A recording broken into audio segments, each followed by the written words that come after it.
Hello students, welcome to Nisha social science classes. अगर आपको मेरा वीडियो अच्छा लगता है तो आप मेरे वीडियो को लाइक करें एंड मेरे चैनल को सब्सक्राइब करें। ठीक है। सो आज हम डिस्कस करेंगे द एज ऑफ इंडस्ट्रियलाइजेशन। ठीक है, एज ऑफ इंडस्ट्रियलाइजेशन हम डिस्कस करेंगे। उसका जो फर्स्ट टॉपिक है बिफोर द इंडस्ट्रियल रेवोल्यूशन। आज हम इसके फर्स्ट कॉन्सेप्ट को that is before the industrial revolution उसको डिस्कस करने वाले हैं। इसमें बेसिकली क्या है, देखो अगर हम इसको ध्यान से समझें तो इसके अंदर आता है proto industrial system. So what is the meaning of proto? Proto means indicating something first, है ना। कोई भी किसी भी चीज की इनिशियल स्टेज या फिर अर्ली फॉर्म जो होती है, ठीक है, दैट इज कॉल्ड प्रोटो। जैसे कि इंडस्ट्रियलाइजेशन के साथ अगर प्रोटो वर्ड यूज हो रहा है तो वो किसको इंडिकेट कर रहा है? अर्ली स्टेज और अर्ली फॉर्म ऑफ इंडस्ट्रियलाइजेशन। वैसे प्रोटो का क्या मतलब होता है? Early form of something. ठीक है। सो यहाँ पे प्रोटो इंडस्ट्रियल सिस्टम जो है उसका क्या मतलब है कि इंडस्ट्रियलाइजेशन से पहले का सिस्टम। ठीक है। सो देखो, जब भी हमारे माइंड में बात आती है when we often talk about production, तो हमारे माइंड में आता है फैक्ट्री प्रोडक्शन, है ना। तो जब हम बात करते हैं वर्कर्स की, तब भी हमारे माइंड में क्या आता है? फैक्ट्री वर्कर्स, है ना। बट इन सबसे पहले जब इंडस्ट्री आई, क्योंकि आज का जो हमारा ये जो कंटेम्प्रेरी वर्ल्ड है इसमें ये तो इंडस्ट्रियल वर्ल्ड बन चुका है। इसमें हम जब से पैदा हुए हैं हम अपने आस पास सब कुछ इंडस्ट्रियलाइजेशन के थ्रू होता हुआ देख रहे हैं, है ना। बट इससे पहले जब इंडस्ट्रीज नहीं आई थी या इंडस्ट्रियल रेवोल्यूशन नहीं था, तो उस टाइम पे क्या इंटरनेशनल मार्केट होती थी? अगर होती थी वो वर्क कैसे करती थी? तो अगर जब इंडस्ट्रियलाइजेशन नहीं था तब लोग कैसे जॉब करते थे, कैसे काम करते थे, उसको हम आज के टॉपिक में इसमें समझेंगे। ठीक है। So let's get started. पहले मैंने आपको मीनिंग समझाया प्रोटो इंडस्ट्रियल सिस्टम। अब हम इसके अंदर समझेंगे कि प्रोटो इंडस्ट्रियल सिस्टम जो कि बिफोर इंडस्ट्रियल रेवोल्यूशन की बात हो रही है उसके अंदर ये कैसे वर्क करता था उसको समझते हैं। फर्स्ट है, this is a phase in development of modern industrial economies the preceded and created conditions for establishment of fully industrial societies। अब देखो, जब कोई भी न्यू सिस्टम डेवलप होता है तो वो एकदम से मिरेकली तो नहीं आ जाता ना। कोई मिरेकल थोड़ी होता है कि एकदम से कुछ भी न्यू सिस्टम आ गया, नहीं। तो उसके लिए पहले जो इनिशियल कंडीशंस होती है वो रिस्पॉन्सिबल होती है ना। तो बिल्कुल इसी वे में कहते हैं जो प्रोटो इंडस्ट्रियल पीरियड था वो एक ऐसा फेज था डेवलपमेंट का। किसकी डेवलपमेंट का? मॉडर्न इंडस्ट्रीज की डेवलपमेंट का। ठीक है, मॉडर्न इंडस्ट्रियल इकोनॉमीज की डेवलपमेंट का। उसने क्या किया? क्रिएटेड कंडीशंस, ऐसी कंडीशंस क्रिएट की जिससे कि इंडस्ट्रियल सोसाइटीज जो है वो फुली एस्टैब्लिश हो सके। Okay, next is increasing involvement of agrarian families in market oriented craft production.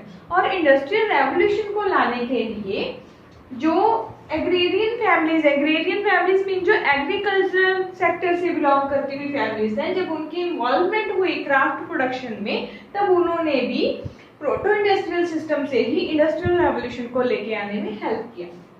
Next is it was a decentralized method of production which was controlled by the merchants. अब ये जो system था, क्योंकि मैंने आपको बताया कि इंडस्ट्रियल सिस्टम मीन्स हम इमेजिन कर लेते हैं ऐसी एक जगह जहाँ पे एक इंडस्ट्री सेटअप है जिसमें एक ही रूफ के नीचे बहुत सारे वर्कर्स जो हैं वो वर्क कर रहे हैं, मशीन्स लगी हुई हैं, एक्सेट्रा एक्सेट्रा, है ना। बट तो जब पहले इंडस्ट्रियल सिस्टम नहीं था तो उस टाइम पे डिसेंट्रलाइज्ड मेथड था प्रोडक्शन का। अब ये डिसेंट्रलाइज्ड मेथड क्या है? डिसेंट्रलाइज्ड मेथड का मतलब ये है कि जब इंडस्ट्रीज नहीं थी, लोग अपने घरों में या अपने आसपास घर की जो भी जगह होती थी वहां पे वर्क करते थे, प्रोडक्शन करते थे। ठीक है, that is called decentralization method. और इसको कंट्रोल कौन करता था? इसको कंट्रोल करते थे मर्चेंट्स, जो उस टाइम के मर्चेंट्स थे जो कि लोगों को वर्क प्रोवाइड करते थे प्रोडक्शन के लिए। सो वो ही इस सिस्टम को कंट्रोल भी करते थे। तो ये कैसे कंट्रोल करते थे इसको हम नेक्स्ट टॉपिक में समझेंगे, जो कि मैं इसके जस्ट बाद डिस्कस करने वाली हूँ। Okay, so the next is it led to the specialization in both industrial and commercial agriculture.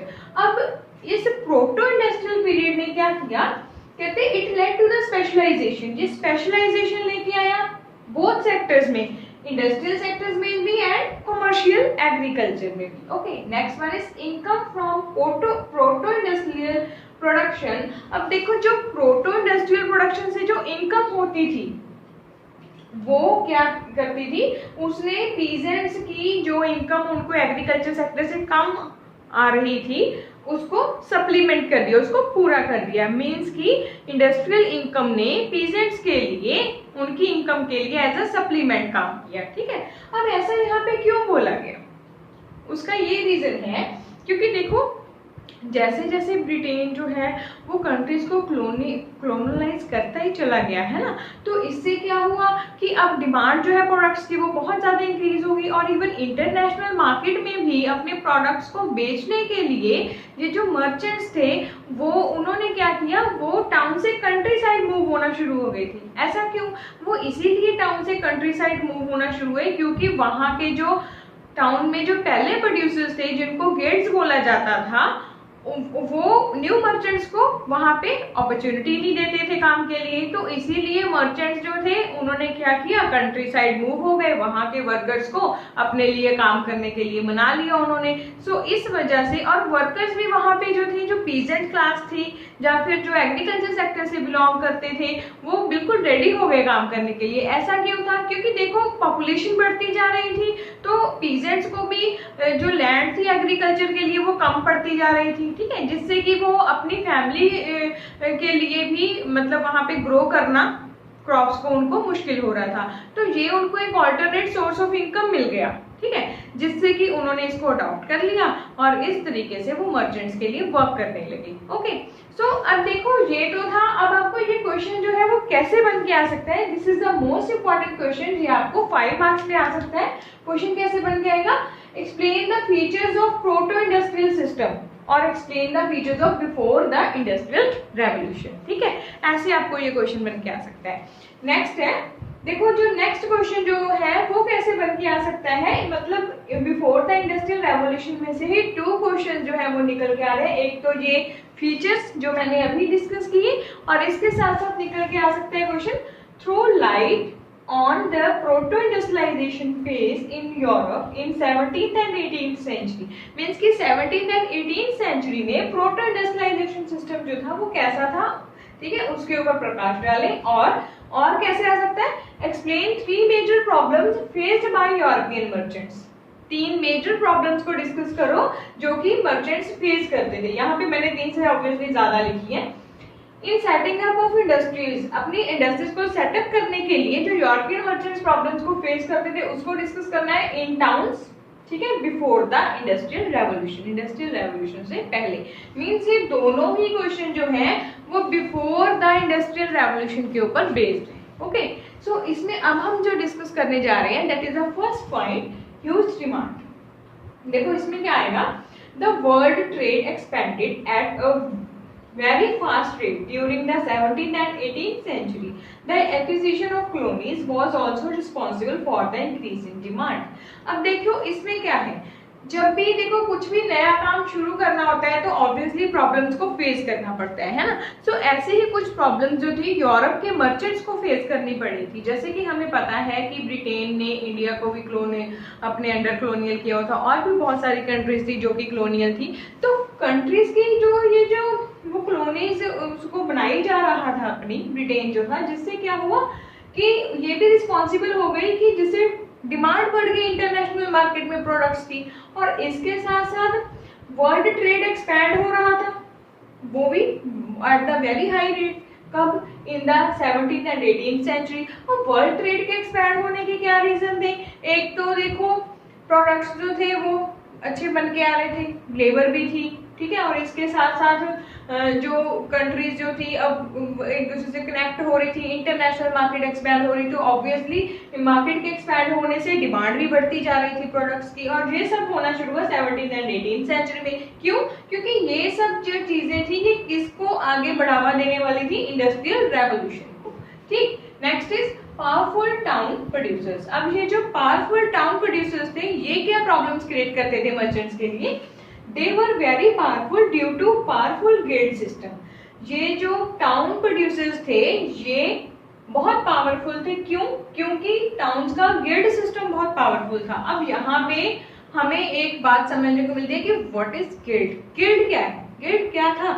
Guild बेटे, गिल्ड से होते थे प्रोड्यूसर्स, मतलब जो प्रोड्यूसर शुरू से ही टाउन में अपनी अपनी जिन्होंने जगह बनाई होती थी और जो पूरे प्रोडक्शन प्रोसेस को कंट्रोल करते थे, कॉस्ट उसको सेट करते थे, कितना प्रोडक्ट जो है वो प्रोड्यूस होना है, कितना आगे मार्केट में जाएगा बिकने के लिए, कितना एक्सपोर्ट होगा, इंपोर्ट होगा, इन सब का जो हिसाब था वो ये प्रोड्यूसर्स रखते थे और इनका मार्केट पे ऊपर कंट्रोल था। तो अगर कोई भी न्यू मर्चेंट मार्केट में आने की कोशिश करता था टाउन में तो ये उसको बैन कर देते थे उसकी एंट्री को, ठीक है। सो जिससे कि वो जो न्यू मर्चेंट्स थे वो मार्केट में नहीं आ पाते थे, ठीक है।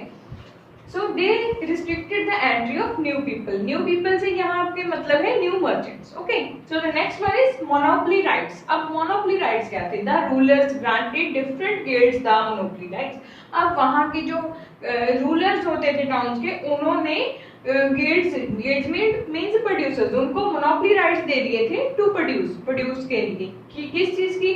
To produce the trade in specific products, कि specific products के ट्रेड के लिए मोनोपोली राइट्स जो थे वो टाउन के रूलर्स ने किसको दे दिए थे? गिल्ड्स को दे दिए थे। It was therefore difficult for the new merchants. So जिससे क्या था, न्यू मर्चेंट्स को मुश्किल हो गया to setup new business in towns में नया बिजनेस सेटअप करना।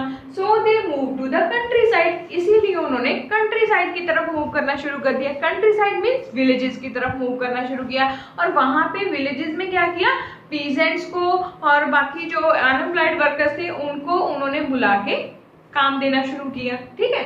सो जिससे कि अब वो क्या करते थे, वो उनको मतलब उनको उन्होंने मनाया कि वो हमारे लिए काम करें, ठीक है। इनको पीजेंट्स को मनाया मर्चेंट्स ने, ठीक है। So the next one is lack of economic opportunities. तो अब पीजेंट्स क्यों मान गए कि वो मर्चेंट्स के लिए काम करेंगे? Because lack of economic opportunities. क्यों कहते? Open fields were disappearing. देखो ओपन फील्ड जो थी अब वो डिसअपियर होती जा रही थी कंट्री साइड्स में। And the commons were being enclosed. जो कॉमन फील्ड थी वो बंद होती जा रही थी। कॉटेजेस जो थे, मतलब जो कॉटेजेस मतलब छोटे छोटे झोपड़े में रहने वाले लोग, एंड जो पुअर पीजेंट्स थे who were earlier dependent on common lands, जो कि पहले ही कॉमन लैंड्स के ऊपर डिपेंड करते थे, बिकेम जॉबलेस। अब उनकी जॉब चली गई थी, वो जॉबलेस हो गए थे। अब देखो इनको अपना गुजारा करने के लिए तो कुछ चाहिए था। सो ये जो मर्चेंट्स थे, ये मर्चेंट्स का ऑफर जो था वो इनको बहुत अच्छा लगा तो इन्होंने ये ऑप्ट कर लिया। अब मर्चेंट, अब देखो अब आप कहोगे कि मर्चेंट्स जो थे वो तो सिर्फ ऑर्डर देते थे, है ना, तो फिर ये तो लोग पुअर पीजेंट्स थे, जो कॉटेजर्स थे, तो ये प्रोडक्शन कैसे करते थे? तो इसके लिए मर्चेंट्स पहले उनको एडवांस दे देते थे, ठीक है। मीन्स के उनको प्रोडक्शन के लिए लोन दे देते थे, जिसमें कि ये लोग लोन लेके अपने जो जरूरत के जो प्रोडक्शन के लिए सामान चाहिए होता था उसको खरीद लेते थे और फिर प्रोडक्शन करने के बाद उस प्रोडक्शन को लेकिन इन्होंने जिन मर्चेंट से लोन लिया होता था उन्हीं को ये प्रोड्यूस करके प्रोडक्ट्स को बेच देते थे। Merchants and traders offered advances to the poor peasants household. Merchants क्या करते थे? Merchants and traders advance offer करते थे पुअर पीजेंट्स एंड हाउसहोल्ड्स को, ठीक है। सो और बदले में ये क्या एक्सपेक्ट करते थे कि जब भी प्रोडक्शन हो जाए प्रोडक्ट्स की तो ये उनको जो प्रोडक्शन हुई है जिनसे मर्चेंट्स से इन्होंने लोन लिया है उन्हीं को ये प्रोडक्शन जो है वो करके दे दी, ठीक है। सो बेसिकली ये जो आपका टॉपिक था, topic number 1 before the industrial revolution, इसमें हमने एक तो प्रोटो का मीनिंग समझा, वो आपको 1 मार्क में आ सकता है। गिल्ड का मीनिंग समझा, ये भी 1 मार्क में आ सकता है। और इसके साथ साथ हमने फर्स्ट क्वेश्चन किया what are the features of proto industrial system, and next is ये हमने दोनों क्वेश्चन मतलब जो कि क्वेश्चन तो एक ही है लेकिन ये अलग अलग फॉर्म में कैसे बन के आ सकते हैं उसको डिस्कस कर लिया। बेसिकली हमने यहाँ पे 5 मार्क्स के क्वेश्चन डिस्कस कर लिए and these 2 questions are very very much important. So hopefully आपको ये टॉपिक अच्छे से समझ आ गया होगा। अगर फिर भी आपको इस टॉपिक में कोई भी डाउट लगे then you can leave comment in the comment section. Okay, thank you students.